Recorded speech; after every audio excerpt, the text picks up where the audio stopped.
शुक्लांबरधरं विष्णुं शशिवर्णं चतुर्भुजं प्रसन्नवदनं ध्यायेत् सर्वविघ्नोपशान्तये। सरस्वती नमस्तुभ्यं वरदे कामरूपिणी विद्यारम्भं करिष्यामि सिद्धिर्भवतु मे सदा। गुरुर्ब्रह्मा गुरुर्विष्णुः गुरुर्देवो महेश्वरः गुरु साक्षात् परब्रह्म तस्मै श्री गुरवे नमः। ओम सहना भवतु सहनौ भुनक्तु सह वीर्यं करवावहै तेजस्विनावधीतमस्तु मा विद्विषावहै। ओम शांति शांति शांतिः।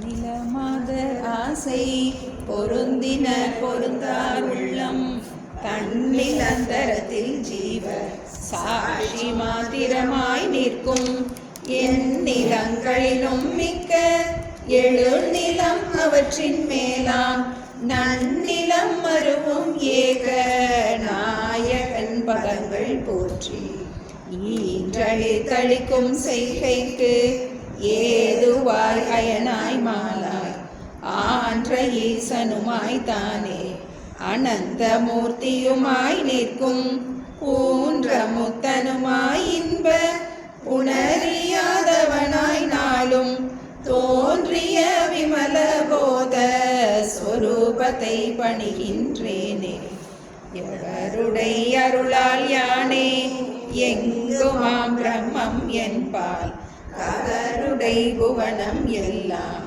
கற்பிதம் என்றறிந்து சுவரிடை வெளிபோல் யான் என் ஸ்வரூப ஸ்வபாவமானேன் அவருடை பதும பாதம் அனுதினம் பணிகின்றேனே என்னுடை மனது புத்தி இந்திரிய சரீரம் எல்லாம் என்னுடை அறிவினாலே இரவி முன் இமமே ஆகி என்னுடை நீயும் நானும் ஏகமென்ற ஐக்கியம் செய்ய என்னுடை குருவாய் தோன்றும் ஈசனை இறைஞ்சினேனே அந்தமும் நடுவும் இன்றி ஆதியும் இன்றி வான்போல் சந்ததம் ஒளிரும் ஞான சத்குரு பாதம் போற்றி பந்தமும் வீடும் காட்ட பரந்த நூல் பார்க்க மாட்டா மந்தரும் உணருமாறு வஸ்து தத்துவம் சொல்வேனே படர்ந்த வேதாந்தம் என்னும் பார்க்கடல் மொண்டு முன்னூல் குடங்களில் நிறைத்து வைத்தார் குறவர்கள் எல்லாம் காய்ச்சி கடைந்தெடுத்தளித்தேன் இந்த கைவல்ய நவநீதத்தை அடைந்தவர் விடைய மண் தின்று அலைவரோ பசியிலாரே முத்தனை வெங்கடேச முகுந்தனை எனையாட்கொண்ட கர்த்தனை வணங்கி சொல்லும் கைவல்ய நவநீதத்தை தத்துவ விளக்கம் என்றும் சந்தேகம் தெளிதல் என்றும் வைத்திரு படலமாக வகுத்துரை செய்கின்றேனே வைத்திரு படலமாக வகுத்துரை செய்கின்றேனே.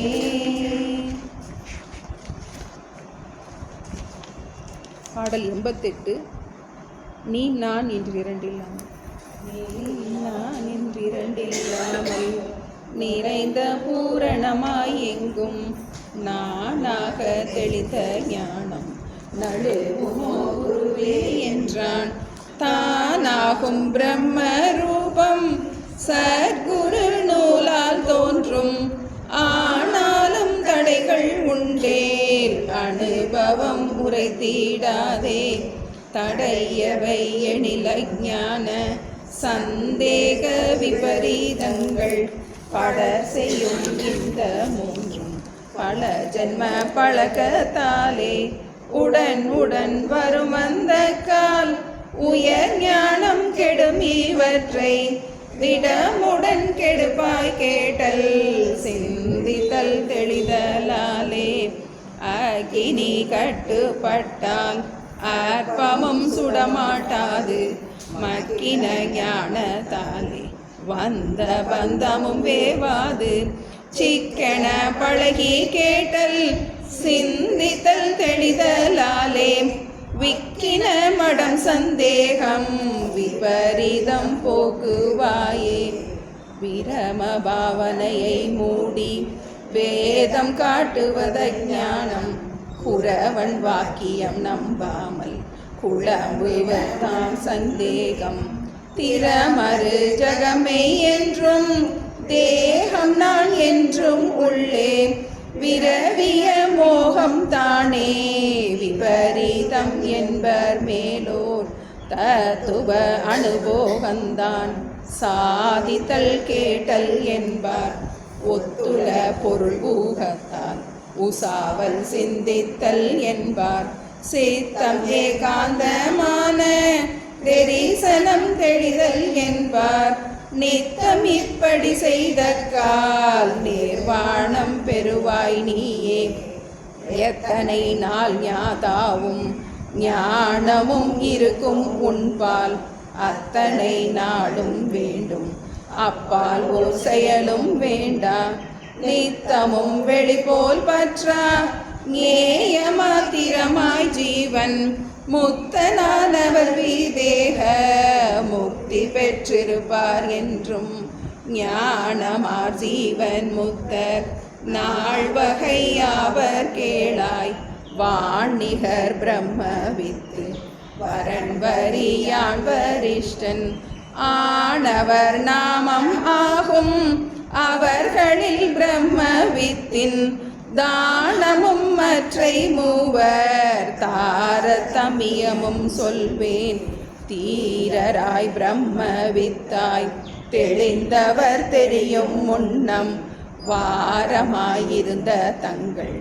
வருணம் ஆசிரமம் சொன்ன பார காரியமானாலும் பலருக்கு உபகாரமாக நேரதா செய்வர் தீர்ந்த நிலை விடார் ஜீவன் முத்தர் காமமாதிகள் வந்தாலும் கணத்தில் போ மனத்தில் பற்றார் தாமரை இலை தண்ணீர் போல் ஜகத்தோடும் கூடி வாழ்வார் பாமரர் என காண்பிப்பார் பண்டித திறமை காட்டார் ஊமரும் ஆவார் உள்ளத்து உவகையாம் ஜீவன் முக்தர். கைவல்ய நவநீதத்தில் தாண்டவராய சுவாமிகள் நம்மளுடைய சம்சாரத்துக்குரிய பரம ஔஷதமாகிய சம்சாரம் துக்கத்திற்குரிய ஒரே மருந்தாகிய ஆத்ம ஞானத்தை ரொம்ப எளிமையாக மந்தரும் உணருமாறு ரொம்ப அழகாக உபதேசம் பண்ணிட்டாருன்னு பார்த்தோம். துன்பத்திற்கு காரணம் அறியாமைங்கிறத முதல்ல எடுத்தோன்னே சொல்லிட்டார். உன்னை நீ அறிவாயாகில் உனக்கு ஒரு கேடும் இல்லை. முறையாக நம்ம சிருஷ்டியெல்லாம் படித்தோம். எப்படி இந்த பிறவி உண்டாயிற்று, பிறவியிலேருந்து வெளிவரணும்னா எப்படி உண்டாயிற்றுன்னு தெரியணும். அத்தியாரோபம் அபவாதம்னு பார்க்கணும். எப்படி இந்த நாமரூபம் இல்லாத அந்த பிரம்மத்தில் ஐம்பூத விகாரம் மாயையினால் உண்டாக்கப்பட்டது. செப்பு கற்பனையினால் ஜனித்தது. கற்பனையினால் வந்ததை என்ன பண்ணணும்? கற்பனை வந்தவாறு காட்டினோம் காண்பையெல்லாம் சொப்பனம் போல் என்று துணிந்தவன் ஞானியம். கற்பனைனா என்னது? ஒரு தவறான ஒரு பார்வை வந்துருச்சு. கற்பனைனா நம்ம ஏதோ இல்லாததை கற்பனை பண்ணுறோம் நம்ம சொல்கிறோம் இல்லையா? அப்போ இல்லாத ஒன்று நம் கண்ணை மறைச்சிருக்கு. மாயையில் 2 சக்தி இருக்குன்னு பார்த்தோம். ஆவரண சக்தி, விக்ஷேப சக்தி, படைப்பாற்றல், மறைப்பாற்றல். இந்த ஞானத்துடைய படிநிலை தசமன் கதையெல்லாம் பார்த்தோம். கொஞ்சம் முன்னாடி பார்த்துட்டு வருவோம். கொஞ்சம் அப்பப்போ புதுசாக வர்றவங்களுக்குலாம் அந்த ஞானத்தின் 7 அவஸ்தைகள் பார்த்தோம். 7 அவஸ்தைகள் என்னது? அஜ்ஞானம், 7 அவஸ்தைகள்: அஜ்ஞானம், ஆவரணம், விக்ஷேபம், பரோட்ச ஞானம், அபரோக்ஷ ஞானம், துக்க நிவர்த்தி, ஆனந்த பிராப்தி. மறந்துடுவி நமக்கு 7 நிலைகளில் நம்ம எப்படி இந்த பந்த அவஸ்தை எது, மோட்ச அவஸ்தை எதுன்னு இதை பிரிக்கிறோம். நம்ம அஜ்ஞானம், ஆவரணம், விக்ஷேபம் 3ம் பந்த அவஸ்தை. அறியாமை காரணமாக அறியாமை என்ன அறியாமை? பிரமமாம் தனை மறந்த பேதமையே அஜ்ஞானம். நான் என்னை பிரம்மங்கிறத மறந்துடுறேன், பிரம்மம்னு ஒன்று இல்லைன்னு சொல்கிறேன். பரன் இலை காணோம் என்று பகர்தல் ஆவரணம். அப்புறம் என்ன பண்ணுறேன்? நான் என்ன ஜீவனா? ஒரு தப்பான ஒரு அறிவு எனக்கு உண்டாயிற்று. ஜீவன் நான் என முளைத்தல் தோற்றம். அப்புறம் குரு வந்து சொன்னதுக்கப்புறம் முதல்ல பிரம்ம அஸ்தி, பிரம்மம்னு ஒன்று இருக்குது அப்படிங்கிறத பரோட்ச ஞானம். அந்த மெய்ப்பொருள் நானேன்னு புரிஞ்சிக்கிறது அபரோக்ஷ ஞானம். புரிஞ்சதுனால என்ன உண்டாகின்றது? முழுமையான துக்க நிவர்த்தி. கொஞ்சம் கூட, இவ்வளோ கூட லேசம் கூட துன்பம் இல்லையா? புரியும் நமக்கு வந்து எப்படி தூக்கத்தில் எந்த கஷ்டமும் இல்லாமல் நிம்மதியாக இருக்கமோ அது மாதிரி இருக்கலாங்கிறாரு. இந்த அபரோக்ஷமாக இந்த ஞானம் மாறிடுச்சு. இப்போ பரோட்ச ஞானம், அபரோக்ஷ ஞானம், துக்க நிவர்த்தி, ஆனந்த பிராப்தி. இந்த படி நிலையில சொன்ன மாதிரி குரு இவ்வாறு சொல்ல அவன் என்ன பண்ணுறான்? அந்த பஞ்ச கோஷத்தையும் கடந்து பாலையும் கடந்து உள்ளில் என்ன பண்ணுறான்? அவன் தன்னில் தான் இருக்கின்றான். நனவினில் சுளுத்தியாகி நன்மகன் ஸ்வபாவமானான். நனவினில் சுளுத்தி. சுளுத்தியில் எப்படி இருக்கும்? எதோடையும் ஒட்டாமல் இருக்கும். அதை நனவில் புரிஞ்சிக்கிறான். அந்த நிலையை என்ன பண்ண முடியாது? தூக்கத்தில் நம்ம அதை புரிஞ்சிக்க முடியாது. ஏன்னா தூக்கத்தில் விருத்தி நமக்கு கிடையாது. இப்போ என்ன பண்ணுறோம்? நனவில் எப்படி எதோடையும் ஒட்டாமல் நான் இருக்கேனோ அதுதான் என்னுடைய யதார்த்த ஸ்வரூபம் அப்படிங்கிறத என்ன பண்ணுறோம்? எதை விடணுமோ அதை விட்டுட்டு, எதை விடக்கூடாதோ அதை விடாமல் வச்சுக்கிட்டு, விட்ட லட்சணை விடாத லட்சணை ரெண்டு அம்சம் இருக்குது. மாறுகின்ற அம்சம் ஒன்று இருக்குது, மாறாத அம்சம் ஒன்று இருக்குது. தத்துவமசி, வாச்சியார்த்தம் லட்சியார்த்தம் ரெண்டில் இருக்கின்ற அந்த வாச்சியார்த்தத்தை விட்டு லட்சியார்த்தத்தை மட்டும் எடுத்துக்கொண்டு என்ன பண்ணுறேன்? நான் அந்த பஞ்ச கோஷத்தையும் விட்டு, உடல் என்னால் பார்க்கப்படுகின்றது, மனம் என்னால் பார்க்கப்படுகின்றது, பிராணன் என்னால் பார்க்கப்படுகின்றது, அறிவு என்னால் பார்க்கப்படுகின்றது, அனுபவிக்கின்ற ஆனந்தம் என்னால் பார்க்கப்படுகின்றது. இதை எல்லாவற்றையும் பார்ப்பவன் இதற்கு வேறானவனாக பூர்ணஸ்வரூபமாக ஆனந்தமாக இருக்கின்றேன். சிவோகம் என்று இருந்திடாயே. புரிஞ்சதுக்கப்புறம் அவன் என்ன பண்ணுறான்? அதே மாதிரியே பண்ணும்போது அவன் அனுபவ ஆனந்த வெள்ளத்து அழுந்தியே அகண்டமாகி தனு கரணங்கள் ஆதி சகலமும் இறந்து சித்தாய் மனது பூரணமாய். மனது பூரணமாய். அதுக்கப்புறம் என்ன? பூரணம்னா என்ன? அதுக்கப்புறம் எனக்கு எந்த தேவையுமே இல்லை அப்படின்னு என்ன பண்ணுறான்? மனது பூரணமாய். அடுத்து ஏகமான சத்குருவும் காண நனவினில் சுளுத்தியாகி நன்மகன் ஸ்வபாவமானான். தன்னுடைய ஸ்வபாவம் எதுவோ அதுவாகவே இருக்கின்றான். புரிஞ்சிக்கிறான் நல்லா.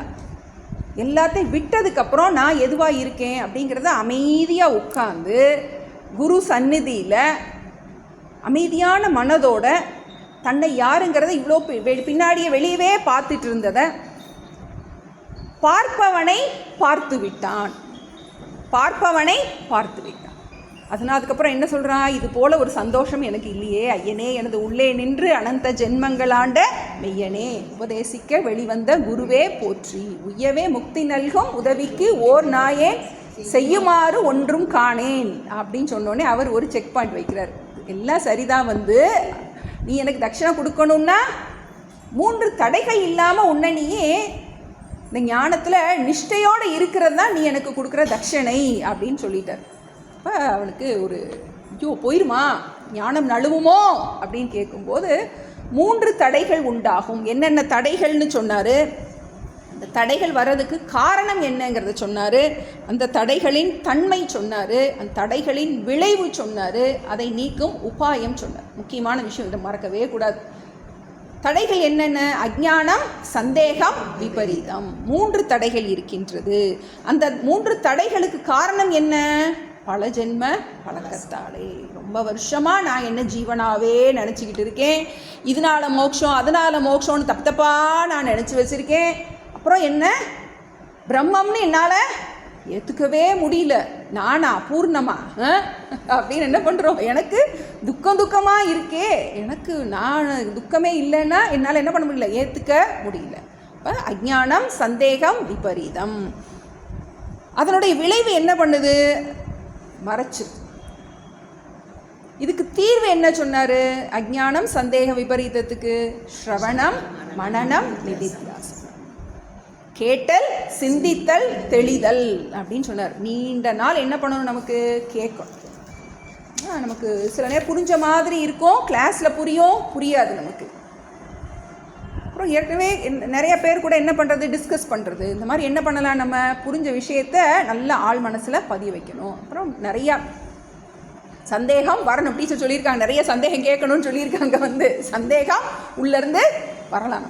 நிறைய சந்தேகங்கள். ஏன்னா நம்ம இவ்வளோ நாள் சிந்தித்த விதத்துலேருந்து இப்போ வித்தியாசமாக சிந்திக்கின்றோம். ஏன்னா சாஸ்திரம் கண்ணுக்கு தெரிகிற உலகத்தை இல்லைன்னு சொல்லுது, கண்ணுக்கு தெரியாத பிரம்மத்தை அறிமுகப்படுத்துது. அப்போ என்னெல்லாம் சந்தேகம் இருக்கோ, இல்லையே இங்கே அப்படி சொன்னாங்களே, அங்கே இப்படி சொன்னாங்களே, இவங்க இப்படி சொல்லியிருக்காங்களே, இந்த மாதிரி என்ன பண்ணுறோம்? நம்மளுடைய அறிவை வச்சு சாஸ்திரம் கொடுத்த அறிவையும் நம்மளுடைய அறிவும் ஒன்றா மேட்ச் ஆகணும். மேட்ச் ஆகலை அப்படின்னா இந்த இடத்துல எனக்கு குழப்பம் இருக்குது, இல்லை அவங்க அப்படி சொல்லியிருக்காங்களே, இப்படி சொல்லியிருக்காங்களே. என்ன பண்ணணும்? நமக்கு ஸ்ரவணம் பொதுவாக நடக்கலாம். மனனமும் நிதித்தியாசனம் தனித்தனியாக தான் நடக்க முடியும். மனனம்ங்கிறது ஒருத்தருக்குரிய டவுட் இன்னொருத்தருக்கு இருக்காது. ஒவ்வொருத்தரும் ஒரு சம்பிரதாயத்தில் வந்திருக்கலாம். இப்போ இண்டிவிஜுவலாக என்ன பண்ணலாம்? நிறையா டவுட்ஸ் நமக்கு வரும். அப்புறம் என்ன பண்ணுறோம்? நம்ம நல்ல சந்தேகமெல்லாம் போயிடுச்சு. இப்போ நமக்கு அடுத்து என்ன பிரச்சனை? இந்த விபரீத பாவனை. நம்ம இவ்வளோ நாள் நம்ம ஜீவனாகவே நம்ம நினச்சிருக்கோம். நம்ம இப்போ நமக்கு இந்த அகம் பிரம்மாஸ்மி நம்ம சொல்லணும், உதட்டளவில் சொல்கிறோம். ஆனால் நமக்கு என்ன பண்ணுற, வாழ் மனசில் அந்த பூர்ணத்துவத்தை நம்மளால் எடுத்துக்க முடியும். நமக்கு நான் அப்போ என்ன ஆகும்? நான் இவ்வளோ நாளும் எனக்கு இது வேணும் வேணும் வேணும் வேணும்னே யோசிப்போம். நமக்கு இப்போ நமக்கு வேணும்னு சொல்கிறதுக்கு ஒரு பொருளே இல்லை. அதுதான் பூர்ணம்ங்கிறது. எனக்கு எதுவும் தேவையில்லை, அதான் அந்த நிறைவு. அந்த நிறைவு மனசுக்குள்ளே நம்ம அனுபவிக்க நமக்கு அது வரணும். எனக்கு எதுவும் வேண்டாம். இவர் குருபரந்த சொல்வார், இந்த உலகத்தில் எந்த பொருளும் உன்னை நிறைவுபடுத்தக்கூடாது அப்படின்பார். எந்த பொருளும் உன்னை நிறைவுபடுத்தக்கூடாது அப்படின்னா எல்லா பொருளும் குறையானது அப்படின்னு உனக்கு தெரியும். நானே நிறைவு, என்னுடைய பூர்ணத்துவத்துக்கு நான் எதையும் சார்ந்திருக்க தேவையில்லை அப்படின்னு அந்த நிறைவு நமக்கு வரணும். அது வரைக்கும் என்ன பண்ணணும்? நம்ம ஸ்ரவணம் பண்ணிக்கிட்டே இருக்கும். ஸ்ரவணம் பண்ணும்போது, ஸ்ரவணத்துக்கும் நிதித்தியாசனத்துக்கும் என்ன டிஃப்ரென்ஸ் அப்படின்னா, ஸ்ரவணம் பண்ணும்போது ஆத்மா பிரம்மம்னு படிச்சுக்கிட்டே வருவோம். நிதித்தியாசனம் பண்ணும்போது அதெல்லாம் நான் மாற்றி யோசிக்கணும். அதுதான் நமக்கு ரொம்ப முக்கியம். அந்த இடத்துல எப்போல்லாம் நம்ம ஸ்ரவணம் பண்ணுறோமோ, முதல்ல நம்ம கடகடான்னு நிறையா கிளாஸ் கேட்டுட்டு போயிடலாம். அதுக்கப்புறம் என்ன பண்ணணும்? உட்காந்து கொஞ்சம் 10 நிமிஷம் கேட்டோம்னா அது நமக்கு உள் வாங்கணும். நமக்கு அசை போட்டு நமக்கு அது நம்ம மயமாக ஆகணும். இப்போ அதுக்கு நீண்ட நாள் ஆகும். பல ஜென்ம பழக்கத்தாலே நம்ம பார்த்துட்டோம். சரி, இப்படிப்பட்ட இந்த ஞானிகளை பற்றி இப்போ சொல்லிகிட்ருக்கார். அதான் பார்த்துட்ருக்கோம். இந்த ஞானிகள் எப்படிப்பட்டவர்களாக இருப்பார்கள்? அடுத்தவங்க ஒரு கேள்வி கேட்டான், எத்தனை நாள் எவ்வளோ நாளைக்கு இந்த நிதித்தியாசனம் பண்ணணும் அப்படின்னா, எவ்வளோ நாளைக்கு மாத்திரை சாப்பிடணும்? வலிக்கிற வரைக்கும் சாப்பிடணும். வலி போச்சுன்னா நம்மளே தூக்கி போட்டுருவோம், வலிச்சிச்சுன்னா நம்மளே ஓடி போய் மாத்திரையை போய் எடுத்துருவோம். அதுபோல் எவ்வளோ நாளைக்கு இந்த உலகத்தில் உனக்கு கஷ்டப்படுறதுக்கு ஒரு விஷயம் இருக்கோ, உலகத்தில் எந்த பொருளுக்கும் கஷ்டப்படுத்துகின்ற சக்தியை நமக்கு கொடுக்கக்கூடாது. கஷ்டம் இருக்கும். அந்த விஷயமோ வஸ்துவோ நபரோ நம்மளை கஷ்டப்படுத்துகிற சக்தியை நம்ம தான் அதுக்கு கொடுத்து வச்சுருக்கோம். அந்த சக்தி அதுக்கு போயிடும். அப்போ நம்மள ஞான பலத்தில் இப்போ எத்தனை நாள் உனக்கு கஷ்டப்படுத்துறதுக்கு ஒருத்தன் இருக்கானோ, உலகத்தில் கஷ்டப்படுத்துறதுக்கு ஒருத்தன் இருக்கான்னு நீ நினச்சிக்கிட்டு இருக்கியோ அத்தனை நாள் வேண்டும். ஏன்னா அத்வைதத்தில் ரெண்டாவது என்ன கிடையாது, ஒரு விஷயமே கிடையாது. சுகம் கொடுக்கறதுக்கும் ஒன்றும் கிடையாது, உனக்கு துன்பத்தை கொடுக்கறதுக்கும் ஒன்றும் கிடையாது. துன்பத்தை கொடுக்குற ஆள் இருப்பாங்க, அந்த துன்பத்தை கொடுக்கின்ற சக்தி அதுக்கு கிடையாது. என்ன சொல்கிறோம் நம்ம, அதுக்கு சத்தியத்துவம் இல்லை. இப்போ எத்தனை நாள் உனக்கு இந்த திரிபுட்டி இருக்கின்றதோ அத்தனை நாள் வேண்டும். அப்பால் ஒரு செயலும் வேண்டாம். அதுக்கப்புறம் என்ன பண்ண வேண்டும்? ஒன்றுமே பண்ண வேண்டியதில்லை, சும்மா இருக்கலாம். இவர் சொல்கிறார், நச்சூர் சுவாமி சொல்கிறாரு, அது வந்து ராயல் லேசினஸ் அப்படிங்கிறார். Royal laziness. நல்லா உன்னுடைய அறிவோட என்ன பண்ண போகிற, சும்மா இருக்க போகிற. இப்போ அப்படி அது வரைக்கும் என்ன வேணும் உனக்கு வேணும். எத்தனை நாள் உனக்கு இன்னொரு பொருள் இருக்குதுன்னு நினைக்கிறோ, உனக்கு அறிவதற்கு ஒரு பொருள் இருக்குது, உனக்கு சுகம் கொடுக்கறதுக்கு ஒரு பொருள் இருக்குது, உனக்கு செய்வதற்கு ஒரு செயல் இருக்குது, உனக்கு துக்கப்படுத்துறதுக்கு ஒரு பொருள் இருக்குது அப்படின்னு உனக்கு வேற இன்னொன்று இருக்குது அப்படின்னு நினச்சிட்டீன்னா விபரீத பானம் வந்துருச்சுங்க. அத்தனை நாள் வேண்டும், அப்பால் ஒரு செயலும் வேண்டாம். இப்படி என்ன பண்ணுறான், நித்தம் வெளிப்போல் பற்றா நேய மாத்திரமாய் ஜீவன் முக்தன். நேய மாத்திரமாய் பிரம்மைவ ந பிரம்மவித்து. அப்படி ஞானின்னு கூட சொல்ல மாட்டோம், ஞானமும் மித்தியான்னு நம்ம சொல்கிறோம். ஞானம்ங்கிறது அறிவில் ஏற்படுறது. அவன் பிரம்மைவ, அவன் பிரம்மமே, பிரம்மத்தை அறிந்தவன் பிரம்மமே.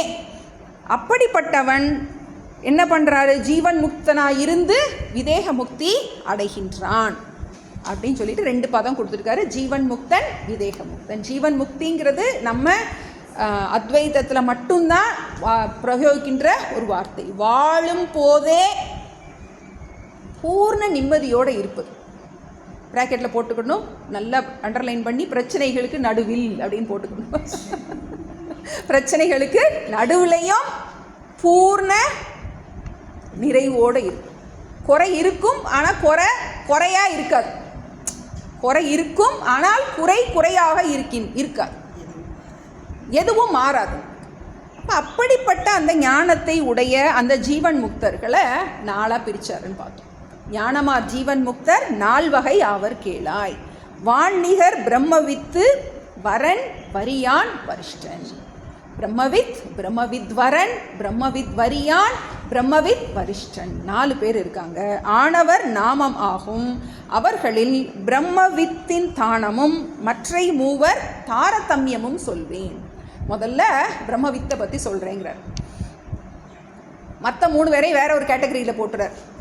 இந்த பிரம்மவித்து தான் விவகாரத்தில் ஈடுபடுறார். மற்ற 3 பேரும் விவகாரத்தை விட்டுட்டு அவங்க ஒதுங்கி இருக்காங்க. இந்த பிரம்மவித்து அவர்னால தான் நமக்கு இந்த ஞானம் கிடைக்கும். அவர் தான் என்ன பண்ணுறார், ஊர் ஊராக போய் ஞானத்தை போய் சொல்லிட்டு வர்றார். இப்போ நாங்களாம் ஓங்காரன் சாமிஜி நாங்கள் போய் பார்க்கல, அவர் தான் எங்களை தேடி வந்தார். வந்ததுக்கப்புறம் தான் நம்ம படித்தோம். அதுக்கப்புறம் தேடி போகிறதுங்கிறது வேறு. உற்சவமூர்த்தி மாதிரி என்ன பண்ணுவாங்க, சுற்றி வருவாங்க, வந்து அவங்களுடைய உடம்பெல்லாம் பார்க்காம. இப்போ இந்த பிரம்மவித்தினுடைய ஸ்தானம், அவங்களுடைய நிலை எப்படிப்பட்டது அப்படிங்கிறத சொல்கிறேன் அப்படிங்கிறத பார்த்துட்டு இருந்தோம். தீரராய் பிரம்மவித்தாய் தெளிந்தவர் தெளியும் முன்னம் வாரமாய் இருந்த தங்கள் வர்ணம் ஆசிரமம் சொன்ன பார காரியம் ஆனாலும் பலருக்கு உபகாரமாக நேரதா செய்வர் தீர்ந்த நிலைவிடார் ஜீவன் முக்தர். ஜீவன் முக்தனுடைய லட்சணத்தை சொல்கிறார். 95லேருந்து 98 வரைக்கும் 4 பாட்டு அந்த பிரம்மவித்து அவர் எப்படிப்பட்டவராக இருக்கார் அப்படின்னா, தீரராய் இருக்கார். நல்லாக சாதன சதுஷ்டயத்தை பூர்ணமாக கொண்டவராக இருக்கின்றார். சாதன சதுஷ்டயம்னு எப்பயோ படித்தோம். கொஞ்சம் யோசிச்சுக்கிடுவோமா, சாதன சதுஷ்டயம்னா என்ன?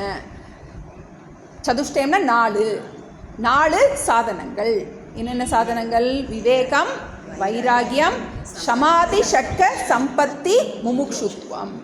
விவேகம்ங்கிறது என்ன? நித்திய அனித்தியங்கள் நிர்ணயம் தெரி விவேகம்.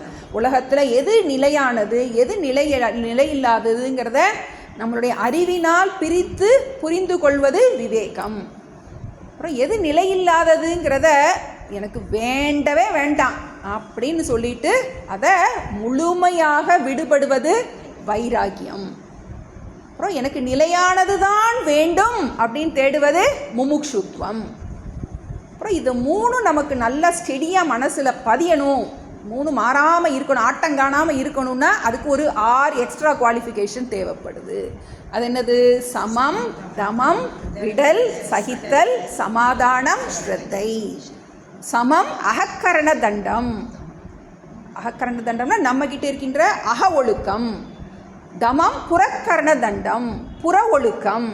அகக்கரண சமம், தமம், விடல். விடல்னா என்னது? அனாவசியமாக வேலையெல்லாம் இழுத்து போடாமல் எனக்கு இனிமேல் மோட்சம்தான் வேணும் அப்படின்னு பொறுப்புகள் எல்லாம் குறைச்சிட்டு எந்த ஊரில் எங்கே இருந்தாலும் டைமுக்கு அன்னன்னைக்கு கிளாஸை கேட்டு என்ன பண்ணுறது, பொறுப்புகள் எல்லாத்தையும் நமக்குன்னு அதை என்னுடைய மை டைம் அப்படின்னு என்ன பண்ணுறோம், நம்ம வச்சுக்கிறோம். நமக்கு பொறுப்புகள் என்ன இருந்தாலும் எனக்குரிய புருஷார்த்தம் இதுங்கிறத புரிஞ்சிக்கிட்டு அதில் நிலையாக இருப்பது. சமம் தமம் விடல் சகித்தல். சகித்தல்னா நிறைய இடைஞ்சல் வரும், எல்லாத்தையும் முணுமுணுக்காமல் அப்படியே என்ன பண்ணிடுது, முழுங்கிடும்.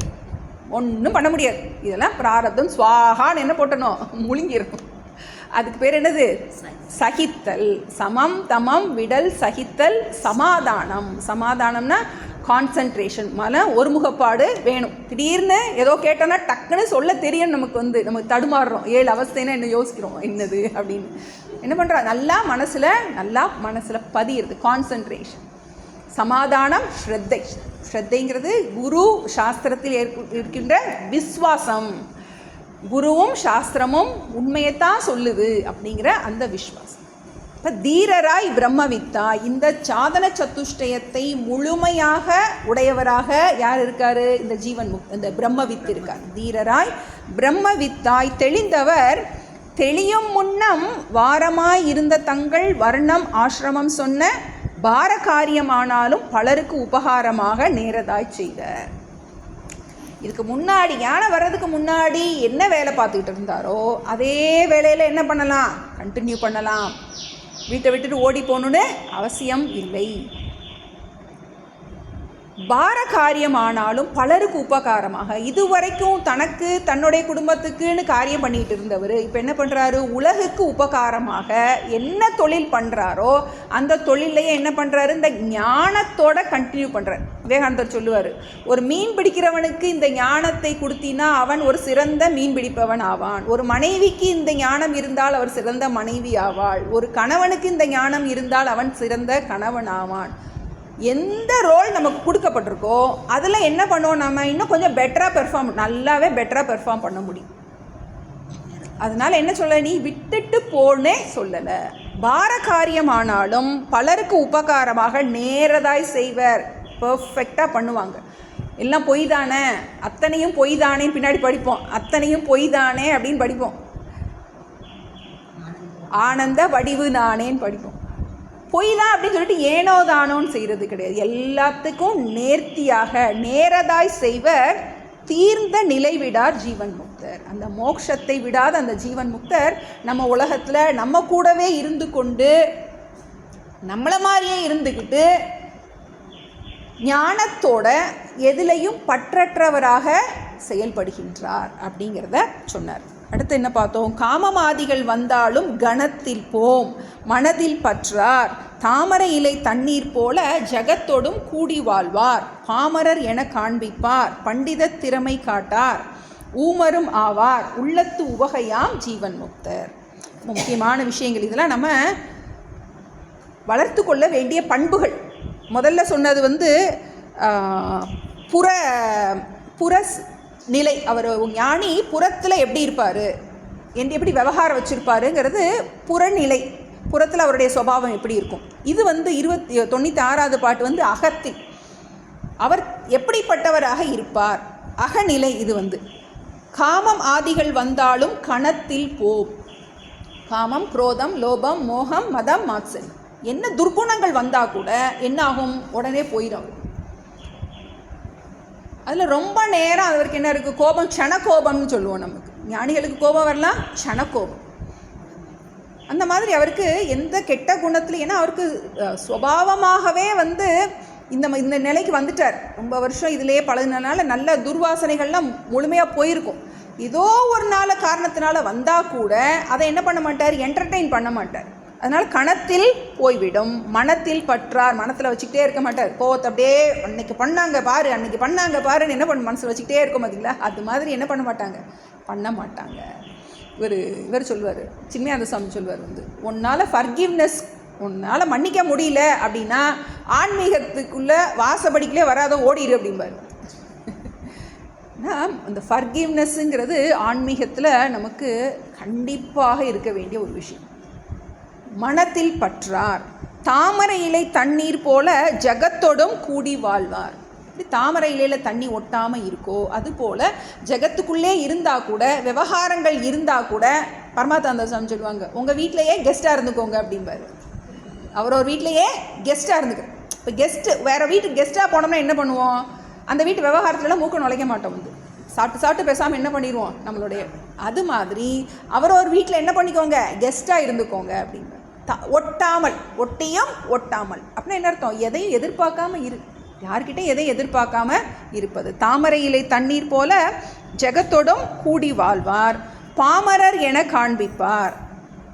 இப்போ பெருசாக ஞானத்தை எல்லார்ட்டையும் வாங்க வாங்க நாங்களாம் இந்த கிளாஸுக்கு போகிறோம் என்ன பண்ண மாட்டாங்க, கூப்பிட்டு வச்சு இழுத்து வச்சு தன்னுடைய பாண்டித்யத்தை காட்டுவதற்காக, புரியும் நமக்கு எனக்கு இதெல்லாம் தெரியும் அப்படின்னு காட்டிக்கிட மாட்டார். தேவைப்பட்டால் சொல்லலாம், யாரும் கேட்கும்போது தேவைப்படும் போது சொல்கிறது வேற, எனக்கு தெரியும்னு காட்டிக்கிறது வேறு. என்ன பண்ண மாட்டார், தனக்கு தெரிஞ்சதான் காட்டிக்க மாட்டார். பண்டித திறமை காட்டார், ஊமரும் ஆவார். கூடிய மட்டும் எப்படி பாரு, மௌனமாக தான் இருக்கார். சலசலன்னு ரொம்ப பேச்சு வச்சுக்கிறது கிடையாது. உள்ளத்து உவகையாம் ஜீவன் முக்தர். மனதில் எப்பவும் பரமானந்த ஸ்வரூபமாக இந்த ஞானத்தினால அந்த பூர்ணத்துவம் இருக்கிறதுனால எப்பவும் உள்ள ஒரு நிறைவு இருக்குது. எப்போவுமே நமக்கு உள்ள ஒரு குறை இருந்தால் தான் எப்போ பார்த்தாலும் எரிச்சலாகவே இருக்கும். நமக்கு ஒரு அதிருப்தி இருந்தால் தான் என்ன பண்ணுவோம், நமக்கு ஒரு எரிச்சல் வரும். அதிருப்திக்கு காரணம் என்ன? அபூர்ணத்துவம். அபூர்ணத்துவத்துக்கு காரணம் என்ன? அபூர்ணத்துக்கு காரணம் என்ன? ஜீவாத்ம பாவம். நான் என்ன ஜீவன்னு நினைக்கிறது. ஜீவன்னு நினைக்கிறது வரைக்கும் அபூர்ணத்துவம் இருக்கும் நமக்கு. இவர் தன்னை பிரம்மங்கிறத புரிஞ்சுக்கிட்ட, தன்னை பூர்ணங்கிறத அது உள்ளுக்குள்ளே இருக்கிறதுனால அந்த ஒரு குதூகலம் எப்போவுமே இருக்குது. நம்ம ஞானிகள் சுவாமிஜிக்கிட்டலாம் பார்க்கும்போது அவங்க அந்த ஒரு புன்முறுவல் எப்போவுமே இருக்கும்.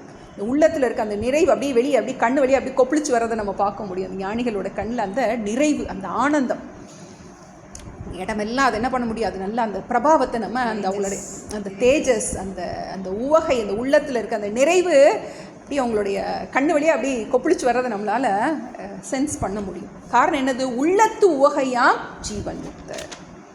அடுத்து 97வது பாட்டு. வேத கர்மத்தால் வேத கர்மத்தால் வந்த பிராரதம் நானாவாகும், ஆதலால் விவகாரங்கள் அவரவர் காவ ஆகும்.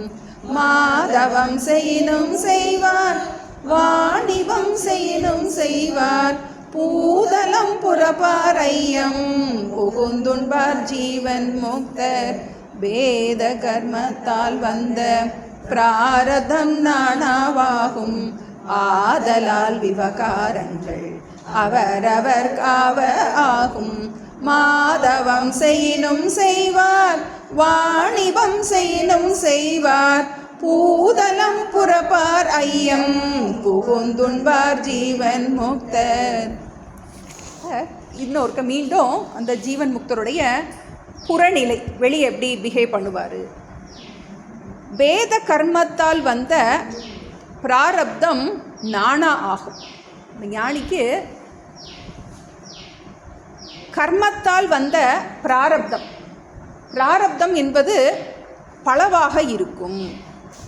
ஏன்னா ஏற்கனவே பார்த்தோம் 3 விதமான கர்மங்கள். சஞ்சித கர்மம், ஆகாமி கர்மம், பிராரப்த கர்மம். சஞ்சித கர்மங்கிறது நம்ம ஏற்கனவே சேர்த்து வச்சுருக்கிற அந்த மூட்டையில் எப்படி நிறையா நெல் இருக்கோ அது மாதிரி நிறைய புண்ணிய பாபம் எல்லாம் சேர்ந்துருக்கு. சம்யக் சினோதி அப்படின்னு சொல்லுவோம். அது முன்வினை. அதில் ஒரு விதையை எடுத்து இப்போ நமக்கு யூஸ் பண்ணிகிட்டு இருக்கோம். அதுக்கு பேர் என்னது? பிராரப்தம். அது நடவினை. இப்போ இதில் இந்த செடியில் இன்னும் நிறைய விதை உண்டாகுது, அது வருவினை, ஆகாமி அப்படின்னு சொல்லி. இப்போது இந்த பிராரப்தத்தினால ஒவ்வொருத்தருக்கும் ஒரு விதமான கர்மம் இருக்கலாம். அந்த பிராரப்தத்துக்கு ஏற்றவாறு வேத கர்மத்தால் வந்த பிராரப்தம் நானா ஆகும். பலவிதமான கர்மத்தினால ஒவ்வொருவருக்கும் ஒவ்வொரு பிராரப்தம் இருக்கும். ஒருத்தர் ஆண்டியாக பிறக்கலாம், ஒருத்தர் அரசனாக பிறக்கலாம், ஒருத்தர் டாக்டராக இருக்கலாம், ஒருத்தர் வக்கீலாக இருக்கலாம், ஒருத்தர் மர்த்தடி மகாத்மாவாக இருக்கலாம், எப்படியோ இருக்கலாம். ஆதலால் விவகாரங்கள் அவரவருக்கு ஆகும். அதனால் ஞானி இப்படித்தான் இருப்பார் அப்படின்னு சொல்ல முடியாது. வெளியில் உள்ளுக்குள்ளே ஞானம் சேம், எல்லாருக்கும் ஒரே ஞானம்தான் இருக்கும். அவர் டாக்டர் ஞானியாக இருந்தாலும் சரி, அவர் ஒரு என்ன ஞானியாக இருந்தாலும் சரி, மரத்தடியில் இருந்தாலும் சரி, அவர் ஒரு ஹோட்டல் நடத்திட்டு இருந்தாலும் சரி, என்ன பண்ணினாலும் அவருக்கு விவகாரங்கள் அவரவருக்கு ஆகும். இந்த ஞானத்துக்கு முன்னாடி என்ன ரோலில் இருந்தாரோ அதையே சில ஞானிகள் கண்டினியூ பண்ணுவாங்க. சிலர் இல்லை வேண்டான்னு விட்டுட்டு போகிறவங்களும் இருப்பாங்க. அதனால இது மாதிரி தான் அவர் இருப்பார், அவர் மாதிரி தான் இவர் இருப்பாருன்னு சொல்ல முடியாது. இந்த குரு சிஷ்ய பரம்பரையிலே நம்ம பார்ப்போம். தபோவன் மகாராஜ் அந்த இடத்த விட்டுட்டு வெளியவே வரல. கங்கையிலேருந்து அங்கே உத்தரகாஷியிலேருந்து இறங்கியே வரல. சின்மயானந்த சாமிஜி நாடெல்லாம் சுற்றினார். பரமாத்மானந்த சாமிஜி இடத்த விட்டு நகலவே இல்லை. ஓங்காரானந்த சாமிஜி எல்லா இடமும் சுற்றி வந்தார், உலகமெல்லாம் சுற்றி வந்தார். அந்த மாதிரி ஞானிகள் அவங்கவுங்களுடைய பிராரப்தம் எப்படி இருக்குமோ அதுபோல் சன்னியாசிகளில் இவ்வளோ வெரைட்டி. மற்றவங்கள சொல்லணுமா இன்னும் இப்போ மாதவம் செய்யினும் செய்வார். என்ன பண்ணலாம்? அவர் சதா தியானம் பண்ணிக்கிட்டே இருக்கலாம். எங்கள் குகையில் போய் உட்காந்து தியானம் பண்ணலாம், வீட்டிலே தியானம் பண்ணுறவராக இருந்தாலும் இருக்கலாம். மாதவம் செய்யினும் செய்வர், வாணிபம் செய்யினும் செய்வர். என்ன பண்ணலாம்? அவர் பிஸ்னஸ் மேனாக கூட இருக்கலாம். ஒரு பிஸ்னஸ் மேன் ஞானியாக இருந்தால் நல்லா பிஸ்னஸ் பண்ணுவார். வாணிபம் செய்யினும் செய்வார். பாரதியார் தான் எழுதினார். வெள்ளிப்பனி மலையின் மீது உலாவுவோம், அடி மேலை கடல் முழுதும் கப்பல் விடுவோம். ஆண்டியானாலும் திரிவாங்க, கப்பல் விட்டு பிஸ்னஸ் கூட பண்ணணும். ஞானிக்கு அந்த ஞான பலம் இருக்கின்றது. அதனால் விவகாரம் இப்படித்தான் இருக்கணும் அப்படின்னு கிடையாது. வெளியில் யாரையுமே ஞானின்னு நம்ம கண்டுபிடிக்கவே முடியாது. ஞானியாங்கிறத நம்ம கண்டுபிடிக்கிறது நமக்கு வேலையும் கிடையாது. மாதவம் செய்யினும் செய்வர், வாணிபம் செய்யினும் செய்வர், பூதலம் புறப்பர். பூதலம் பூமியை ஆட்சி செய்யலாம். எம்எல்ஏவாக இருக்கலாம், பிரைம் மினிஸ்டராக இருக்கலாம். யோகி ஆதித்யநாத் பார்க்குறோம். நம்ம என்ன பண்ணலாம்? நமக்கு ஞானிகள் அரசராக ஜனகரில் அந்த காலம். இப்போ நமக்கு ரீசெண்டாகவே நமக்கு நிறைய எக்ஸாம்பிள் வச்சுருக்கோம். பூதலம் புறப்பர், அப்படி இல்லாட்டி ஐயம் புகுந்து உண்பார், பிக்ஷை எடுத்தும் சாப்பிடுவார். இப்படித்தான் இருப்பார் அப்படித்தான் இருப்பாருன்னு சொல்ல முடியாது. விவேகானந்தர் பார்க்குறோம். அவர் ராமகிருஷ்ணர் சமாதியானதுக்கப்புறம் பரிவிராஜகராக நாடு ஃபுல்லாக சுற்றி வர்றார்.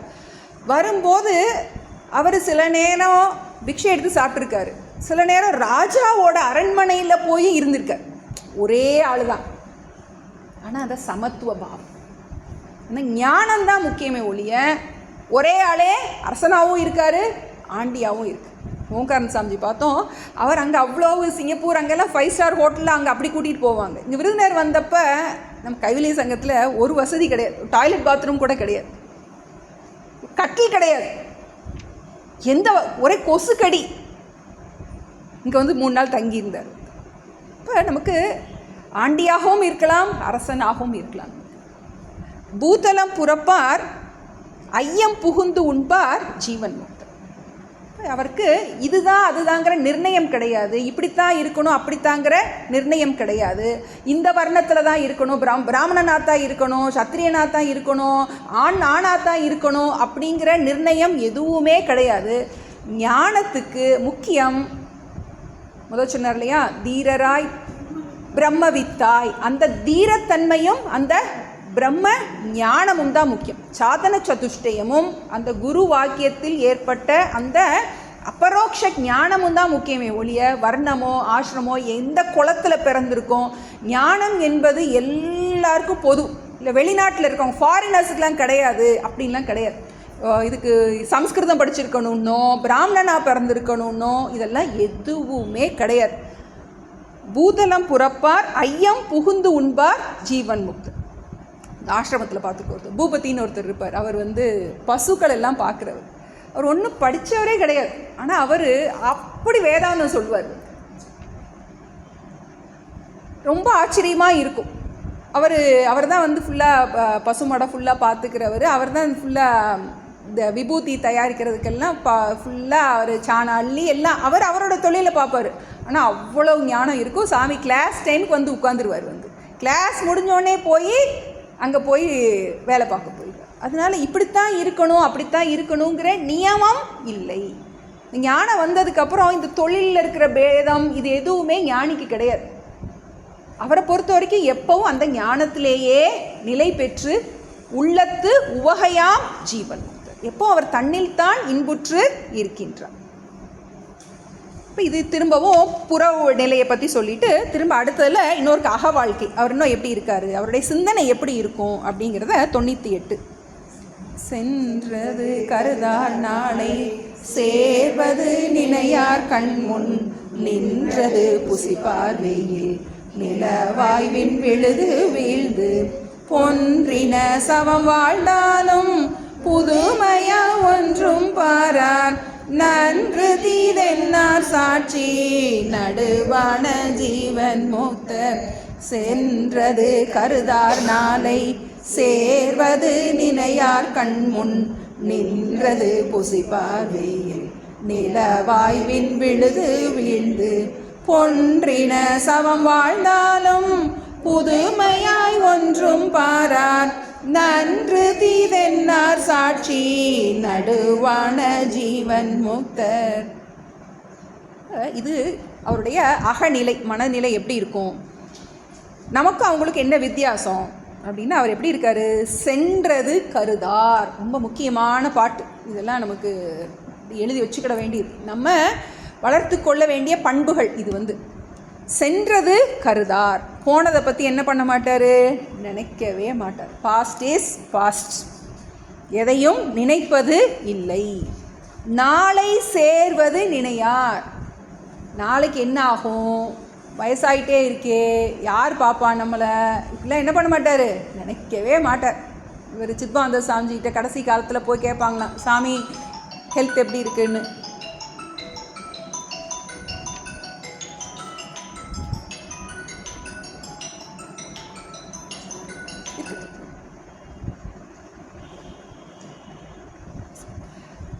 கடைசி காலங்களில் அவர் உடம்பு சமலாமல் இருக்கும்போது யாராவது பார்க்க வந்தால் சாமி உடம்பு எப்படி இருக்குது அப்படின்னு கேட்டால் அவர் சொல்லுவாராம், அவங்ககிட்ட போய் கேளுங்க, அவங்க தான் இந்த உடம்பை பார்த்துக்கிட்டு இருக்காங்க அப்படின்னு கை காட்டிடுவார்.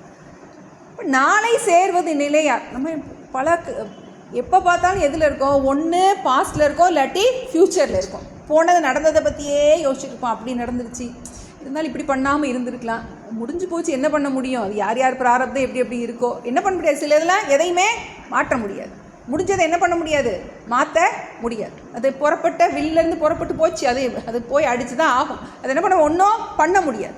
அது மாதிரி என்ன வருங்கிறத என்ன பண்ண முடியாது, நம்ம நிர்ணயிக்க முடியாது. Yesterday is history, tomorrow is mystery. என்னது, அது பெரிய ஒரு வரலாறு ஆயிடுச்சு, முடிஞ்சு போச்சு, அதை ஒன்றும் மாற்ற முடியாது. நாளைக்குலாம் என்ன வரப்போகுது நமக்கு தெரியாது. So live in the present. Dayananda Swami எப்பயுமே சொல்லுவார், அவர் கொடுக்குற உபதேசம் பி இன் த ப்ரெசன்ட். இந்த நிகழ்காலத்தை எப்படி பயன்படுத்துவது. இப்போ சென்றது கருதார், நாளை சேர்வது நினையார். நேற்றை பற்றியும் கவலை இல்லை, நாளைக்கு பற்றியும் நன்றல்லது அன்றே மறப்பது நன்றுன்னு படிக்கிறோம். அதைத்தான் நம்ம எப்போ பார்த்தாலும் ஞாபகம் வச்சுட்ருப்போம். நன்றெல்லாம் கூட மறந்துடும், நன்று அல்லது தான் என்ன பண்ணிகிட்ருக்கோம், நம்ம மறக்காமல் வச்சுருப்போம். இப்போ சென்றது கருதார், நாளை சேர்வது நினையார். அந்த விவகாரத்தினால பாதிக்கப்பட மாட்டார். ஞானிக்கும் அதான் முக்கியம். நமக்கும் மற்றவங்க ஞானிக்கு அஜ்ஞானிக்கு என்ன டிஃப்ரென்ஸ் அப்படின்னா, விவகாரத்தில் சொல்ல போகிறார் இன்னும் எப்படி இவருக்கு துக்கம் இருக்குது அப்படிங்கிறது. அந்த பிரச்சனை வரும்போது அதனால் பாதிக்கப்படாமல் இருக்கார். அந்த ஏற்கனவே சொல்லிட்டோம், தாமரை இறை தண்ணீர் போல ஜகத்தோடும் கூடி வாழ்வார் பார்த்துட்டோம். வெயில் நிலவாய் விண் விழுது வீழ்ந்து பொன்றின சவம் வாழ்ந்தாலும் புதுமையாய் ஒன்றும் பாரார். இன்னொரு முக்கியமான இன்னொன்று சொல்கிறேன், என்ன நடந்தாலும் அது அவருக்கு பெருசாக ஆச்சரியப்படுவதாகவே இருக்காது. சினிமாவில் பார்க்குறோம், காந்தாரா என்னென்னமோ காட்டுறாங்க, இப்படி இருக்குது அப்படி இருக்குது, ஏதோ எத்தனை பேர் பார்த்தீங்க, தாஜ்மஹலில் பார்த்தேன். நம்பவே முடியாத பல விஷயங்கள் என்ன பண்ணுது, டிவியில் பார்க்குறோம். நம்ம ஒவ்வொரு சினிமாலையும் ஒரு ஹீரோவுக்கு அவ்வளோ பெரிய பலம் வந்துடுது, அப்படி ஓடுறான், அப்படி இது பண்ணுறான்னு நம்ம என்ன பண்ணுறோம், பார்க்குறோம். நமக்கே தெரியும், எக்ஸாஜரேஷன் தெரியும். இப்போ இந்த ஜெகத் அப்படிங்கிறது இறைவனோட சினிமா. இப்போ நம்ம சொல்கிறோம் இவங்க படம் காட்டுறாங்க அப்படிங்கிறோம். இது வந்து என்னது, சாமி வந்து என்ன பண்ணியிருக்காரு, படம் காட்டுறாரு. என்ன வேணாலும் வரலாம். நம்ம சினிமாவில் வந்து சுனாமி வந்து ஆன்னு பார்க்குறோம். நமக்கு அப்படி இதிலெல்லாம் நமக்கு ஒன்றொன்னையும் பார்த்தா இது இடிஞ்சு விழுறது, அது இது எல்லாத்தையும் என்ன பண்ணுறோம், பார்க்குறோம், வித்தியாசமாக பார்க்குறோம். உண்மையில் இருக்கிறதான் எடுத்திருக்கேன். ஏற்கனவே இது வந்து இறைவனோட சினிமாவில் இதெல்லாம் இருக்குது, வந்து அதுதான் எடுத்துகிட்ருக்கேன். என்ன சொல்கிறாரு, வெயில் நிலவாய், சூரியன் வந்து சந்திரனானா கூட கண்முன் நின்றது புசிப்ப, சென்றது கருதார் நாளை சேர்வது நினையார், கண்முன் நின்றது புசிப்பார். ப்ரெசண்டில் இருப்பார். என்ன கிடைக்குதோ கிடைக்கிறத புசிக்கிறத அனுபவிக்கிறது. இந்த நிகழ்காலத்தில் கண்முன் நின்றது, இப்போ நம்மளுடைய பார்வையில் என்ன நமக்கு கிடைக்குதோ அதை கப்புச்சுப்புட்டு பேசாமல் இருப்பார். எந்த முனங்களும் கிடையாது, எந்தவித எதிர்பார்ப்பும் கிடையாது. கண்முன் நின்றது புசிப்பார், எதையும் மதிப்பதில்லை பெருசா. வெயில் நிலவாய், சூரியனே சந்திரனா மாறிட்டா கூட விண் விழுது வீழ்ந்து, வானத்தில் அப்படியே ஆலமரம் விழுது மாதிரி ஏதோ விழுதா வந்தால் கூட,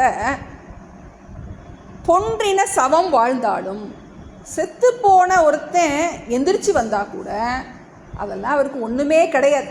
ஏன்னா இறைவனுடைய மாயையில் என்ன வேணாலும் நடக்கும். பார்க்குறோம், திருஞான சம்பந்தர் இறந்தவங்களை எல்லாத்தையும் உயிர்ப்பிச்சிருக்காருலாம் பார்க்குறோம், சித்தர்கள்லாம் பண்ணியிருக்காங்கன்னு பார்க்குறோம். அவங்களுக்குலாம் அது என்னது, அது ஒரு விதமான மாய விளையாட்டு. இப்போ இறைவனுடைய மாய விளையாட்டு எப்படி வேணாலும் இருக்கும். திருவிளையாட புராணத்துலலாம் பார்க்குறோம் என்னெல்லாம் நடந்திருக்கு அப்படின்னு. இந்த விளையாட்டு நடக்கிறதுக்கு இறைவனால் என்ன வேணாலும் பண்ண முடியும். ஏன்னா இது எல்லாமே மாய பிரபஞ்சம். இந்த மாய பிரபஞ்சத்தில் திடீர்னு கொரோனான்னு இங்கே வந்து எப்படி வந்துச்சு, எப்படியோ திடீர்னு எப்படி வந்துச்சுன்னு தெரில, எப்படி போச்சுன்னு தெரியல. இந்த மாதிரி என்னன்னால என்ன ஆகலாம் நமக்கு, அதெல்லாம் ஒரு சாட்சியாக பார்க்குறேன். இது வந்து இறைவனுடைய விளையாட்டு. இது ஒரு மாய பிரபஞ்சம். இதில் என்ன வேணாலும் நடக்கலாம். அதனால் இதில் என்னது, இதில் ஒரு ஆச்சரியப்படுவதற்கு அதிசயமாக எதுவும் இல்லை. புதுமையாய் ஒன்றும் பாரார். இதில் ஒன்றும் பெருசாக அதிசயப்படுறதுக்கு எதுவும் இல்லை. நான் பார்க்குறோம் நிறைய அந்த அப்நார்மலிட்டி, 2 தலையோட குழந்தைங்க பார்க்குறோம். இந்த மாதிரி என்னென்னமோ நடக்குது வாழ்க்கையில். அப்போ புதுமையாய் ஒன்றும் பாரார், நன்று தீது எண்ணார். முக்கியமானது, இது நல்லது இது தீயது அப்படின்னு அவருக்கு தர்ம அதர்மத்தில் அதிக பற்று கிடையாது. ஏன்னா இது நமக்கு ரொம்ப அவசியமானது. ஏன்னா நமக்கு தர்மமாகவே இருந்து நம்ம பழகிட்டோம் அப்படின்னா அதர்மத்தோடு நமக்கு வந்து ரொம்ப கஷ்டமாக இருக்கும். நம்ம தர்மமாக இருக்கும்போது நம்ம அடுத்தவங்ககிட்ட தர்மத்தை எதிர்பார்ப்போம், அங்கே தான் மாட்டிக்குவோம். ஞானிக்கு இது இயற்கையில் தர்மமும் அதர்மமும் சேர்ந்து தான் படைக்கப்பட்டிருக்கு அப்படிங்கிறது நன்றாக புரிவதன் காரணமாக நன்று தீது எண்ணார் சாட்சி நடுவான ஜீவன் முக்தன். இவருக்கு நன்றாக ராகத்வேஷத்தெல்லாம் நல்லா கர்மயோகம் பண்ணி விருப்பு வெறுப்புகளிலிருந்து நன்றாக கடந்தவராக இருக்கிறதுனால நல்லதை எப்படி ஏற்றுக்கொள்கின்றாரோ அதே போலயே தீயதையும் இறைவனுடைய திட்டம் அப்படின்னு என்ன பண்ணிக்கிறாரு, எடுத்துக்கிறார் ஞானி. அதனால் உலகத்தில் விவகாரம் பண்ணிக்கிட்டு இருந்தாலும் அவர் எப்படி இருக்காரு, சாட்சி நடுவான ஜீவன் முக்தர். ஓங்கார சாமி எப்பயுமே சொல்லுவாங்க, சாட்சி பாவம் சதா குறியாத் அப்படிம்பாங்க. எப்போவுமே நீ சாட்சிங்கிற எண்ணத்தை நீ வளர்த்துக்கோ. வந்து இதனால் பாதிக்கப்படாதவங்களாக அசங்கோகம் என்று என்ன பண்ணு, நீ உன்னை இதற்கு வேறானவனாக பார்ப்பவனாக திருக்காக படிச்சுட்டு இருக்கோம். திருஷ்ய விவேகம் படிச்சுட்டு இருக்கோம் நம்ம. இப்போ இந்த பாவத்தை சாட்சி நடுவான ஜீவன் முக்தர், நான் சாட்சி, சாட்சி எவர் ஃப்ரீ படித்தோம். உடல் மனம் புத்தி நெவர் ஃப்ரீ.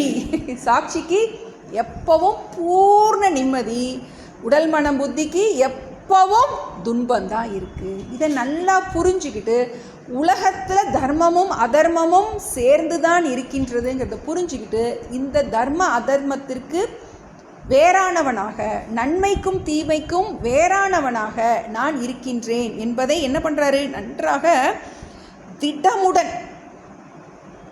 நன்றாக திடமுடன் என்ன பண்ணுறாரு, அவர் மனசில் உள் வாங்கி இருக்க. அதனால் சாட்சி நடுவான ஜீவன் முக்தர். ஜீவன் முக்தி அப்படின்னா என்னது? நன்றாக முதல்ல பார்த்தோம், யானே எங்குமாம் பிரம்மம் கவருடை புவனம் எல்லாம் கற்பித்தான். இந்த ஞானம் நன்றாக உள்வாங்கப்பட்டு இருக்கின்றது. அடுத்து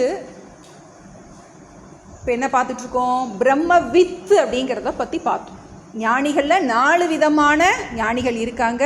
பிரம்மவித்து, பிரம்மவித் வரன், பிரம்மவித் வரியான், பிரம்மவித் வரிஷ்டன்.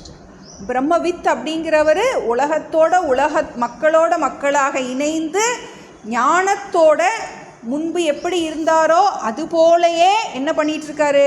வாழ்க்கையை நடத்திக்கிட்டு இருக்காரு. ஆனால் அவருடைய உள்ள இருக்கின்ற அவருடைய ஞானம் எப்படிப்பட்டதாக இருக்கின்றது அப்படின்னு சில பண்புகள் சொல்லப்பட்டது. அடுத்து மற்றவங்க எப்படி இருக்காங்க? மிச்ச இன்னும் யார் யார் இருக்கா விடப்பட்டது? பிரம்மவித் வரன், வரியான், வரிஷ்டன். எடுங்க. 2 பேர்களும் சமாதி யோகம் தன்னை உற்றிருப்பார் தேக சஞ்சாரம் நிமித்தம் தானாய் உண்ணுவோன் வரன் ஏற்றோரால் உணர்பவன் வரியனாகும் அந்நிய தம்மால் தன்னால் அறியாதோன் வரிஷ்டனாமே. பின்னை மூவரில் 2 பேர்களும் சமாதி யோகம் தன்னை உற்றிருப்பார் தேக சஞ்சாரம் நிமித்தம் தானாய் உண்ணுவோன் வரன் ஏற்றோரால் உணர்பவன் வரியான் ஆகும் அந்நிய தம்மால் தன்னால் அறியாதோன் வரிஷ்டனாமே. அடுத்த 3 பேரை பற்றி சொல்கிறார். பின்னை மூவரில் யார்? வரன், வரியான், வரிஷ்டன். இனி சொல்லப்பட போகின்ற அந்த பின்னை மூவரில் 2 பேர்கள் சமாதி யோகம் தன்னை உற்றிருப்பார். இந்த 3ல் அடுத்த 2 பேர் எப்பவும் சமாதி அபியாசத்தில் இருப்பாங்க. சமாதி அப்படின்னா செத்து போட கெட்டுற சமாதி கிடையாது. இது மனதின் ஒருமுகப்பாட்டின் காரணமாக உலக பிரஜை இல்லாமல் தியானம் நன்றாக கைகூடிய நிலைக்கு பேர் சமாதி. வரனும் வரியானும் என்ன செய்கிறாரு? சமாதி யுகத்தன்னை உற்று இருப்பார்கள். எப்பவும் தியானத்தில் தன்னை மறந்த சமாதியில் தன்னில் தான் இன்புற்று அந்த ஆத்மபாவத்திலேயே இருக்கின்றார்கள். அதில் 2 பேரும் எப்படி இருக்காங்க? தேக சஞ்சாரம் நிமித்தம் தானாய் உண்ணுவோன் வரன். இந்த பிரம்மவித் வரன் எப்படி இருக்காரு அப்படின்னா, தேக சஞ்சார நிமித்தம் தானாய் சரீரத்துடைய இயக்கத்திற்காக சாப்பிடணும், அப்புறம் வெளிக்கு போகணும், அப்புறம் என்ன பண்ணணும், சில அனுஷ்டானங்கள், அவருடைய அனுஷ்டானங்கள், அதுக்கு மட்டும் முக்கியமான அனுஷ்டானங்களுக்கு மட்டும் எந்திரிச்சு மற்ற நேரங்களில் எல்லாம் சமாதியில் இருக்கார். அவர் வரன், பிரம்மவித் வரன். வேற்றோரால் உணர்பவன் வரியான் ஆகும். பிரம்மவித் வரியான் எப்படி இருக்காரு அப்படின்னா, அவருக்கு உலக பிரஜையே இல்லை, தியானத்திலே இருக்கார், சமாதி அபியாசத்திலே இருக்கார். பக்கத்தில் யாராவது எழுப்பி சாப்பாடு கொடுத்தா அவருக்கு பிரஜை வரும். கொஞ்சம் சாப்பிட்டுட்டு என்ன பண்ணுவார், அதுக்கப்புறம் திரும்பவும் சமாதி. குழந்தையா இருக்கும்போதெல்லாம் என்ன பண்ணுறோம், சாப்பிட்டு அப்படி தூங்குறோம் இல்லையா, சாப்பாடு அப்படி சாப்பிட்டுட்டு அப்படி தூங்கிக்கிட்டே இருக்கோம் இல்லையா. அது மாதிரி இந்த ஞானி என்ன பண்ணுறாரு, இந்த வரியான் பிறர் வேற்றோரால் உணர்பவன், பிறர் எழுப்புனா தான் அவருக்கு இந்த பிரஜை வரும். கொஞ்சம் சாப்பிட்டுட்டு திரும்பவும் அந்த சமாதியிலேயே இருக்க. அடுத்தும் வரிஷ்டன், அந்நியர் தம்மால் தன்னால் அறியாதோன் வரிஷ்டனாமே. இவர் என்ன பண்ண முடியாது, எழுப்பவே முடியாது. அவர் அப்படி சமாதியிலே நீண்ட நாள் இருக்கார். அவருக்கு என்ன எழுப்புனாலும் என்ன பண்ண முடியாது, அவரை எப்படி நம்ம பிணத்தெல்லாம் எழுப்ப முடியாது இல்லையா, அது மாதிரி அந்த பிரஜையே இல்லாமல் இருக்கு இல்லையா, அது மாதிரி அவங்கள எழுப்பவே முடியாது. நம்ம ரமணர்லாம் பார்க்குறோம், எத்தனையோ மாதக்கணக்காக அவர் அந்த சமாதியில் இருந்திருக்காரு, அவருக்கு சாப்பாடு அந்த குகையிலே இருந்திருக்காரு அப்படின்னு பார்க்குறோம். அதுக்கப்புறமா அந்த குகையில் விருப்பாட்சி குகையிலேருந்து வந்ததுக்கப்புறமுமே அவர் பெரிய பாத்திரத்தில் தண்ணி நிரப்பி வச்சுருவாங்களாம். அவர் உள்ளே ஒரு சேரை போட்டு உட்கார வச்சுருவாங்க. ஏன்னா பூச்சிலாம் கடிச்சிரும். அவரும் நினைவே இல்லாமல் இருப்பாராம். அப்பப்போ எப்போவாது சாப்பிடுவாராம். அந்த மாதிரி இருந்திருக்காங்க. இப்போ வரன், வரியான், வரிஷ்டன். வரன் அவருடைய காரியத்தை அவரே பார்த்துக்குவார். ஆனால் மற்ற காரிய நேரத்தில் தவிர மிச்ச நேரம் ஃபுல்லாக தியானத்திலேயே இருக்கார். அப்புறம் வரியான்கிறது என்ன பண்ணுறாரு, அவருக்கு எழுப்பி எழுப்பி கொடுக்கணும். ராமகிருஷ்ணராக பார்க்குறோம், அவர் சமாதிக்கு போயிடுவார். பக்கத்துலேருந்து என்ன பண்ணுறாங்க, நிறையா நாம் சங்கீர்த்தனம் பாடி அவர் என்ன பண்ணுவாங்களாம், எழுப்புவாங்க. இப்போ ரமணரையுமே சங்கு ஊதி எழுப்புவாங்களாம் அதுக்கப்புறமே அந்த சத்தம் கொடுத்து அவரை எப்படியாவது சாப்பிட வைக்கிறதுக்கு. எல்லாரும் பக்தர்கள் அவ்வளோ கஷ்டப்பட்டுருக்காங்களே ஞானிகளை காப்பாற்றுறதுக்கு. ஏன்னா அவங்க பிரஜையே இல்லாமல் இருக்காங்க, அந்த சரீரம் போயிருமே, உலகத்துக்கு இவங்களோட இது வேணுமேன்னு கூட இருக்கிறவங்களாம் அவ்வளோ அவரை காப்பாற்றியிருக்காங்க. இப்போ அப்படி தன்னுடைய தேவைகளை பார்த்துக்கிறது மாதிரி அவர் ஒருத்தர் இருக்கார். அப்புறம் எழுப்பி எழுப்பி கொடுக்கும்போது சாப்பிட்றாரு. மூணாவது, அந்நியர் தம்மால் தன்னால் அறியாதோன் வரிஷ்டன். எப்போ அவருடைய மனம் வெளிவருமோ அப்போ தான் அவருக்கு என்ன பண்ண முடியும், அவங்க சாப்பாடு கொடுக்க முடியும். மற்ற நேரத்தில் ஃபுல்லாக மனம் ஒடுங்கி இருக்கின்றது, அந்த ஆத்மாவிலேயே ஒடுங்கி இருக்கின்றது. இப்போ இதில் இப்போ 4 பேருக்குள்ளே என்ன டிஃப்ரென்ஸ் இருக்குது அப்படிங்கிறத அடுத்த பாட்டில் சொல்கிறேன். இவர்கள் இவ்வாறு அநேகரானாலும் முக்தி சரியாகும் பாடுபட்ட சமாதிக்கு பலன் ஏதென்றால் பெரிதான திருஷ்ட துக்கம் பிரமவித்தனுபவிப்பன் வரியனும் மற்றை வரிஷ்டனும் சுகமாய் வாழ்வார். அரிதாகும் இவர்கள் இவ்வாறு அநேகரானாலும் முக்தி சரியாகும் பாடுபட்ட சமாதிக்கு பலன் ஏதென்றால் பெரிதான திருஷ்ட துக்கம் பிரமவித்தனுபவிப்பன் வரியனும் மற்றை வரிஷ்டனும் சுகமாய் வாழ்வார். இப்போ இவங்க 4 பேரில் என்ன டிஃபரன்ஸு அப்படின்னா, அரிதாகும் இவர்கள், இப்படிப்பட்ட ஞானிகள் very very very very very rare, ரொம்ப அரிது. இவர்களை பார்ப்பது அரிது. படிக்கிறோம், மனுஷியானாம் சஹசிரேஷு கஷ்டித் யததி சித்தையே யததாம் அபி சித்தானாம் கஷ்டின் மாம் வேதி தத்வதக. மனுஷப்பிறவி எடுத்துட்டு இந்த இதுக்கு வர்றவங்க ரொம்ப கம்மி, வந்ததுக்கப்புறமும் இதில் வெற்றி பெறவங்க ரொம்ப ரொம்ப கம்மி. அப்படிப்பட்டவர்கள் அரிதிலும் அரிதான இவர்கள் இவ்வாறு அநேகரானாலும், அநேகர்னா என்னது, 4 விதமானாலும் முக்தி சரியாகும். இவங்க 4 பேரும் பாக்கியமாக வேற வேற மாதிரி இருந்தால் கூட அவங்களுடைய ஞானத்தில் தாரதமியம் இல்லை. அவங்களுடைய வாழ்க்கையில் தாரதமியம் இருக்கலாம், ஆனால் ஞானத்தில் என்ன கிடையாது, முக்தி சரியாகும். முக்தி சமமே, சரினா இங்கே சமமே ஆகும். மோட்சம் என்பது அவங்களுக்கு சமமே ஆகும். பாடுபட்ட சமாதிக்கு பலன் ஏது என்றால், கடைசி வரியோடு சேர்த்து படிக்கணும். பாடுபட்ட சமாதிக்கு பலன் ஏது என்றால் வரியானும் வரனும் மற்றை வரிஷ்டனும் சுகமாய் வாழ்வார். பெரிதான திருஷ்ட துக்கம் பிரம்மவித்து அனுபவிப்பன். இப்போ பிரம்மவித்தை பற்றி தான் முதல்ல படித்தோம்.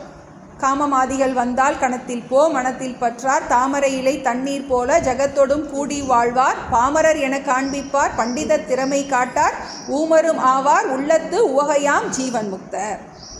வேதகர்மத்தால் வந்த பிராரப்தம் நானா ஆகும், ஆதலால் விவகாரங்கள் அவரவர்க்கு ஆவ ஆகும். மாதவம் செய்யினும் செய்வர், வாணிபம் செய்யினும் செய்வர், பூதலம் புறப்பர், ஐயம் புகுந்து உண்பார், ஜீவன் முக்தர். அடுத்து என்னது, சென்றது கருதார், நாளை சேர்வது நினையார், கண்முன் நின்றது புசிப்பார், வெயில் நிலவாய் விண் விழுது வீழ்ந்து பொன்றின சமம் வாழ்ந்தாலும் புதுமையாய் ஒன்றும் பாரார், நன்று தீது எண்ணார், சாட்சி நடுவான ஜீவன். முதல் வெரைட்டி, ஜீவன் முக்தரில் முதல் வெரைட்டி. அவருக்கு என்ன பிரச்சனை அப்படின்னா, பெரிதான திருஷ்ட துக்கம் பிரம்மவித்து அனுபவிப்பார். அவர் விவகாரம் பண்ணிக்கிட்டே இருக்கும்போது என்னாகும், விவகாரத்தில் நிறைய சிக்கல் வரும். எத்திர விவகாரக தத்திர துக்கம், பிரச்சனை வரும். ஆனாலும் அவர் ஞான பலம் இருக்கிறதுனால அவர் அதனால் பாதிக்கப்பட மாட்டார். வெளியிலேருந்து பார்க்குறவங்களுக்கு எப்படி இருக்கும் அப்படின்னா, பெரிதான திருஷ்ட துக்கம். அவர் கஷ்டப்படுறது மாதிரி தெரியும். சாமிலாம் நிறைய சாமி உங்களுக்கு இவ்வளோ கஷ்டம் இருக்கே அப்படின்னு அவர் சொல்லுவார். நான் கஷ்டமாக இருக்குது நான் சொல்கிறேன்னா அப்படின்பார். வேலை இழுத்து போட்டு என்ன பண்ணுவாங்க, மற்றவர்கள் பார்வைக்கு அவர் கஷ்டப்படுவது மாதிரி இருந்தாலும் உள்ள அவங்களுக்கு என்ன கிடையாது, உள்ளத்து உவகையாம் ஜீவன் முக்தர். பெரிதான திருஷ்ட துக்கம் பிரம்மவித்து அனுபவிப்பர். அவங்க வறுமையில் இருக்கலாம், பலவிதமான சூழ்நிலைகள் அவங்களுக்கு இருக்கலாம். ஆனால் உள்ளத்தில் ஞானம் இருப்பதுனால அதனால் என்ன பண்ணுறாங்க, உள்ளத்து உவகை இருக்கும், வெளியில் துன்பம் இருக்கலாம். அவருக்கு துன்பமாக தெரியாது. எதனால்? ஞானம் இருக்கிறதுனால. ஆனால் மற்ற மூவரும் வரியானும் வரனும் மற்றும் வரிஷ்டனும் சுகமாய் வாழ்வார். அவங்களுக்கு என்ன கிடையாது, விவகாரத்தில் துக்கம் கிடையாது. எதனால்? பாடுபட்ட சமாதிக்கு பலன். கஷ்டப்பட்டு என்ன பண்ணியிருக்காங்க, அந்த சமாதி அபியாசம் பழகியிருக்காங்க. அது லேசான காரியம் கிடையாது. பாடுபட்ட சமாதிக்கு பலன் ஏது என்றால், ஏன்னா ஆத்ம வித்தை சுலபம் ஆனால் சமாதி அபியாசம் அதுக்கு தனி ட்ரைனிங் நமக்கு வேணும். அதுக்கு உடம்பு மனசு எல்லாம் என்ன, யோக பயிற்சி சாதாரண விஷயம் கிடையாது. இப்போ அவங்களுக்கு சமாதி கைகூடி இருக்கு. அப்படிப்பட்டவங்க என்ன பண்ணுறாங்க, அதனால் சுகமாய் வாழ்வர். விவகாரத்தில் என்ன கிடையாது, அந்த வியாபகாரிக்க சுகம் அவங்களுக்கு தாரதமியம் இருக்குது. விவகாரத்தில் அவங்களுக்கு அதிக அளவில் சுகம் இருக்கலாம். அது ஆபாச சுகம். அந்த ஆபாச சுகத்தில் தான் மனசில் ஏற்படுகின்ற அந்த ஆபாச சுகத்தில் தான் தாரதமியம் இருக்கே ஒழிய இந்த ஞானத்தில் 4 பேருக்கும் பேதம் இல்லவே இல்லை. இப்போ நம்ம இது மாதிரி ஆகணுமா அது மாதிரி ஆகணுமா நம்ம என்ன பண்ண வேண்டியதில்லை, போட்டு குழப்ப வேண்டியதில்லை. நம்ம எங்கே இருக்கோமோ, வீட்டில் சுடுற தோசையை சுட்டுக்கிட்டு இட்லியை சாப்பிட்டுக்கிட்டு வீட்டு வேலைகளை பார்த்துக்கிட்டு, நமக்கு சொல்லியிருக்கார் இல்லையா, காமமாதிகள் வந்தால் கணத்தில் போகும் மனதில் பற்றார், தாமரை இலை தண்ணீர் போல ஜகத்தோடும் கூடி வாழ்வார், பாமரர் என காண்பிப்பார், பண்டித திறமை காட்டார், ஊமரும் ஆவார், உள்ளத்து உவகையாம் ஜீவன் முக்தர். உள்ளத்தில் நம்ம இந்த ஞானம் நமக்கு நன்றாக என்ன பண்ணணும், உள்ளே வாங்கணும். சென்றது கருதார், பழசெல்லாம் யோசிச்சுட்டு இருக்கக்கூடாது, வர்றதை பற்றி கவலைப்படக்கூடாது. நாளை சேர்வது நினையார்.